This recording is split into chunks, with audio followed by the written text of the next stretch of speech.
मेरे सास ससुर ने पूरे परिवार के सामने 4 करोड़ की जायदाद मेरी दोनों नंदों के नाम कर दी। हम 6 साल तक किराए के छोटे से घर में रहे। अपनी कमाई और मेरे गहनों तक के पैसे उनके भरोसे दे दिए। लेकिन बदले में हमें मिला सिर्फ एक वाक्य, बेटा कहीं भी रह लेगा। उस रात मेरे पति ने एक शब्द भी नहीं कहा। मुझे लगा वह सब सह लेंगे, लेकिन अगली सुबह उन्होंने सिर्फ इतना कहा, माँ बाबूजी, मैं और प्रिया हमेशा के लिए जा रहे हैं और अब फैसला घर में नहीं, कानून करेगा। इसके बाद जो हुआ उसने पूरे परिवार की दुनिया बदल दी। उस रात मेरे ससुर ने सिर्फ 4 मकानों का बंटवारा नहीं किया था, उन्होंने अपने इकलौते बेटे की 6 साल की मेहनत, मेरी माँ के दिए गहनों की कीमत और हमारे हर त्याग को एक ही वाक्य में मिटा दिया। सबसे ज्यादा दर्द इस बात का नहीं था कि 4 करोड़ की संपत्ति दोनों बेटियों के नाम कर दी गई। दर्द इस बात का था कि मेरे पति विक्रम ने पूरे समय एक शब्द भी नहीं कहा। वह चुपचाप बैठे रहे। ना उन्होंने अपने पिता से कोई सवाल पूछा, ना अपनी माँ की तरफ देखा और ना ही मेरी आंखों में झांका। उस पल मुझे लगा शायद मैं ही मूर्ख थी, जिसने 6 साल तक इस परिवार को अपना समझा। मेरा नाम प्रिया है, मेरी उम्र 32 साल है और मैं एक प्राइवेट बैंक में सीनियर रिलेशनशिप मैनेजर हूँ। मेरे पति विक्रम एक सिविल इंजीनियर है। हमारी शादी को 6 साल हो चुके थे। इन 6 सालों में हमने कभी महंगी छुट्टियां नहीं मनाई, कभी ब्रांडेड कपड़ों पर पैसे नहीं उड़ाए और कभी अपनी छोटी सी जरूरतों को भी जरूरी नहीं समझा। हम मुंबई की एक तंग गली में बने 405 स्क्वायर फीट के किराए के फ्लैट में रहते थे। गर्मियों में छत तवे की तरह तपती थी, बरसात में दीवारों से पानी रिसता था और सर्दियों में खिड़कियों की दरारों से आती हवा पूरी रात सोने नहीं देती थी। लेकिन हर महीने हम अपनी कमाई का बड़ा हिस्सा बचाकर विक्रम के माता पिता को दे देते थे, क्योंकि उन्होंने हाथ जोड़कर कहा था, बेटा अभी 4 मकानों का लोन चल रहा है, तुम दोनों थोड़ा साथ दे दो, आखिर यह सब तुम्हारा ही तो होगा। मैंने अपनी शादी में माँ के दिए 2 सोने के कंगन बेच दिए थे। विक्रम ने अपनी पहली कार खरीदने का सपना छोड़ दिया था। मैंने दो दो शिफ्ट में काम किया। विक्रम ने रविवार तक साइट पर ओवरटाइम लगाया।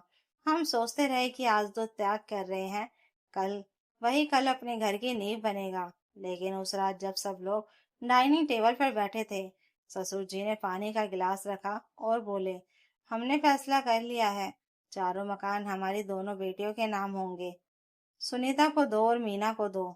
कुछ पल के लिए मुझे लगा शायद आगे वह कहेंगे कि बेटे के लिए अलग से कुछ रखा है, मगर सास ने मुस्कुराते हुए कहा, बेटा तो कहीं भी रह लेगा, लड़कों में कमाने की ताकत होती है, बेटियों का भविष्य पहले सुरक्षित करना पड़ता है। मेरी सास जैसे वहीं अटक गई। मैंने विक्रम की तरफ देखा। वह बिना कोई प्रतिक्रिया दिए अपनी थाली में दाल मिलाते रहे। सुनीता और मीना एक दूसरे की तरफ देखकर मुस्कुरा रही थी। उनके पति भी सिर झुकाकर मुस्कान छिपा रहे थे। तभी सास ने मेरी तरफ देखकर कहा, और प्रिया, तुम्हें भी बुरा नहीं मानना चाहिए, आखिर बहू का घर तो पति के साथ ही होता है। मुझे लगा किसी ने मेरे अस्तित्व पर मिट्टी डाल दी हो। मैं कुछ कहना चाहती थी, लेकिन गला सूख चुका था। तभी ससुर जी ने एक और कागज निकालकर दोनों बेटियों के सामने रख दिया। यह गिफ्ट डीड है, अगले हफ्ते रजिस्ट्री हो जाएगी।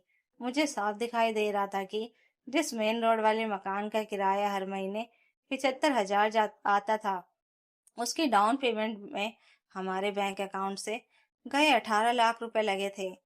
और पुराने पुश्तैनी मकान की मरम्मत का पूरा खर्च हमने उठाया था। नए फ्लैट की इंटीरियर डिजाइनिंग का बिल मैंने अपनी सैलरी से भरा था, मगर आज उन पैसों का कहीं कोई जिक्र नहीं था। खाना खत्म हुआ तो सास ने ऐसे कहा जैसे कोई एहसान कर रही हो, प्रिया, जाते समय मिठाई का डिब्बा लेती जाना, आज बहुत शुभ फैसला हुआ है। पहली बार मेरे हाथ कांपे। मैंने मिठाई का डिब्बा वापस मेज पर रख दिया। घर लौटते समय पूरे रास्ते कार में सन्नाटा रहा। मैं खिड़की से बाहर देखती रही और विक्रम बिना कुछ बोले गाड़ी चलाते रहे। घर पहुंचकर मैंने आखिर पूछ ही लिया, तुमने कुछ कहा क्यों नहीं? विक्रम ने सिर्फ इतना कहा, अभी नहीं। मैं टूट चुकी थी। अभी नहीं। 6 साल की मेहनत लुट गई और तुम्हारे पास सिर्फ 2 शब्द हैं। उन्होंने मेरी तरफ देखा भी नहीं। रात भर मेरी आंखों में नींद नहीं आई। मुझे लगा शायद मेरी शादी भी एक झूठ थी। सुबह 5 बजे मैं उठी तो विक्रम पहले से तैयार बैठे थे। मेज पर हमारी फाइलें, बैंक स्टेटमेंट, कुछ पुरानी रसीदें और एक भूरे रंग का लिफाफा रखा था। उन्होंने पहली बार मेरी आंखों में देखा और बहुत शांत आवाज में कहा, प्रिया, 2 दिन में हम यह शहर छोड़ देंगे, लेकिन उससे पहले माँ बाबूजी को एक ऐसा हिसाब दिखाऊंगा जिसे देखकर उन्हें 4 करोड़ के चारों मकान भी बोझ लगने लगेंगे। अब तक मैं बेटा था, अब सिर्फ तुम्हारा पति हूँ। अगली सुबह पहली बार मुझे समझ आया कि विक्रम पिछली रात चुप क्यों था। वह कमजोरी की चुप्पी नहीं थी, बल्कि उस इंसान की खामोशी थी जिसने फैसला कर लिया हो कि अब जवाब बहस से नहीं सबूतों से देगा। उसने मेज पर रखी मोटी फाइल मेरी तरफ बढ़ाई। उसके अंदर पिछले 6 साल के बैंक स्टेटमेंट, ऑनलाइन ट्रांसफर की रसीदें, चेक की कॉपी, मेरे बचे बचे बेचे गए गहनों की ज्वेलरी रसीद और ससुर जी के हस्ताक्षर वाला एक कागज रखा था। मैंने कांपते हाथों से उन्हें खोला। उस पर साफ लिखा था, विक्रम और प्रिया द्वारा दिया गया धन चारों पारिवारिक संपत्तियों के निर्माण और भुगतान में लगाया जा रहा है। भविष्य में संपत्ति का उचित अधिकार सुरक्षित रहेगा। नीचे ससुर जी के हस्ताक्षर थे। मेरी आंखों से आंसू बह निकले। अगर ये सबूत थे तो तुमने कल रात सबके सामने दिखाए क्यों नहीं? मैंने पूछा। विक्रम ने गहरी सांस ली और बोला, क्योंकि कल अगर मैं बोलता तो सब कहते, बेटा लालच में बहनों से लड़ रहा है, आज सच खुद बोलेगा। उसी समय उसने अपने वकील मित्र अर्पित को फोन लगाया। 2 घंटे बाद हम दोनों उसके ऑफिस पहुंचे। अर्पित ने सारे दस्तावेज देखकर कहा, यह सिर्फ नैतिक नहीं, कानूनी मामला भी है। अगर इन पैसों को धोखे से लिया गया है तो अदालत में चुनौती दी जा सकती है, लेकिन उससे पहले एक आखिरी मौका परिवार को दे दो। उसी शाम विक्रम ने पूरे परिवार को फिर से घर बुलाने का संदेश भेजा। सास ने फोन पर ताना मारा, इतनी जल्दी क्या है, फैसला तो हो चुका है। विक्रम ने सिर्फ इतना कहा, हाँ माँ, आज भी फैसला ही होगा, लेकिन इस बार पूरा सच साफ के सामने होगा। अगले दिन जब हम पहुंचे तो माहौल पिछली रात से बिल्कुल अलग था। दोनों नंदे अपने पतियों के साथ आत्मविश्वास से बैठी थी। सास के चेहरे पर जीत का भाव था और ससुर जी अखबार पढ़ने का नाटक कर रहे थे। हमें देखते ही सास बोली, अब क्या नया ड्रामा है? विक्रम बिना गुस्सा किए शांत स्वर में बोला, ड्रामा नहीं माँ, हिसाब है। उसने मेज पर फाइल रख दी। सबसे पहले उसने बैंक स्टेटमेंट खोला। यह देखिए, 6 साल में हमारे अकाउंट से कुल 42,70,000 रुपए आपके खाते में गए। सास तुरंत बोली, तो क्या हुआ? बेटे ने माँ बाप की मदद की थी। विक्रम मुस्कुराया, अच्छा, तो यह ऑडियो भी सुन लीजिए। उसने मोबाइल चलाया। रिकॉर्डिंग में ससुर जी की आवाज साफ सुनाई दे रही थी, बेटा, तुम लोग पैसा देते रहो, ये चारों मकान आखिर तुम्हारे ही तो होंगे, हम बस तुम्हारी अमानत संभाल रहे हैं। कमरे में सन्नाटा छा गया। मीना का चेहरा उतर गया। सुनीता ने पहली बार अपने पिता की तरफ देखा। सास घबरा गई। ये पुरानी बात है। विक्रम ने दूसरा दस्तावेज सामने रख दिया। यह मेरे और प्रिया के गहने बेचने की रसीद है। यह उस मेन रोड वाले मकान की डाउन पेमेंट में लगी थी।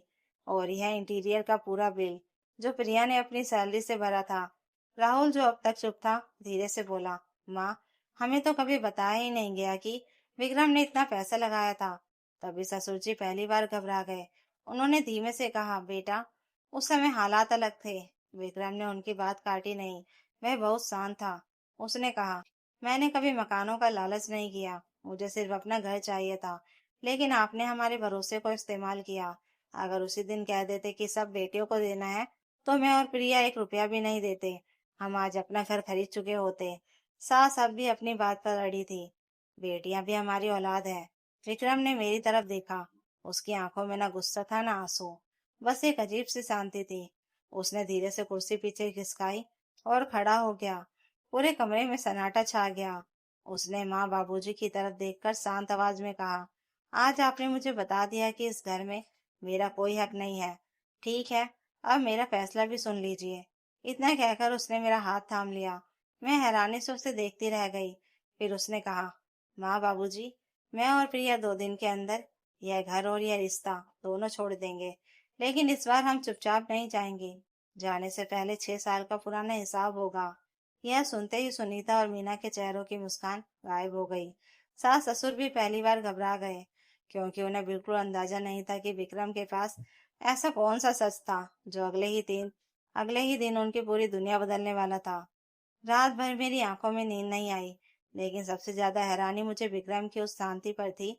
सुबह उठने से पहले ही वह उठा, अलमारी खोली और बिना कुछ बोले अपने कपड़े सूटकेस में रखने लगा। प्रिया ने हैरानी से पूछा, क्या सच में हम जा रहे हैं? विक्रम ने पहली बार उसकी आंखों में देखकर कहा, हाँ, अब इस घर में एक पल भी नहीं रुकूंगा, जहाँ मेरी पत्नी की इज्जत की कोई कीमत नहीं। ठीक 8 बजे वह दोनों नीचे हॉल में पहुंचे। सास ससुर और दोनों नंदे चाय पी रही थी। विक्रम ने शांत आवाज में कहा, माँ बाबूजी, हम 2 दिन नहीं हमेशा के लिए जा रहे हैं। आज के बाद आप लोगों को हमारी तरफ से 1 रुपया भी नहीं मिलेगा।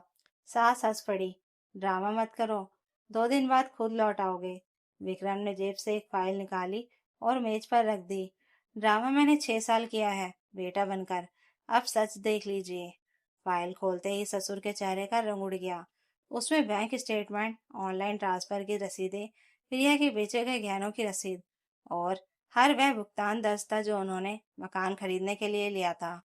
कुल रकम 1 करोड़ 12 लाख रुपए थी। हर पन्ने पर ससुर के हस्ताक्षर थे।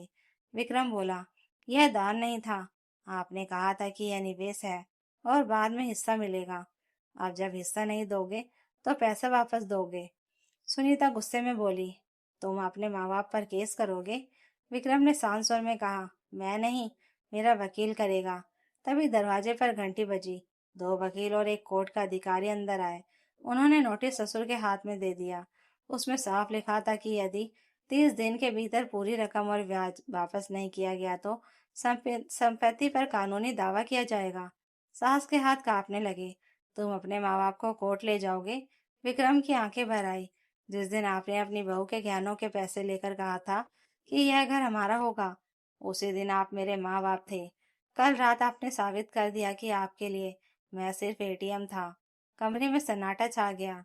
मीना और सुनीता एक दूसरे का चेहरा देखने लगी।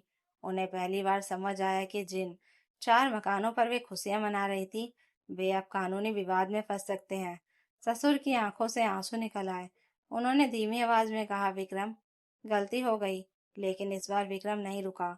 उसने प्रिया का हाथ पकड़ा और दरवाजे की ओर बढ़ गया। बाहर निकलते समय उसने सिर्फ इतना कहा, जिस घर में बेटे और बहू के त्याग की कोई कीमत नहीं होती, वहां दीवारें तो बच जाती हैं, लेकिन परिवार हमेशा के लिए टूट जाता है। कुछ महीनों बाद अदालत के बाहर समझौता हुआ।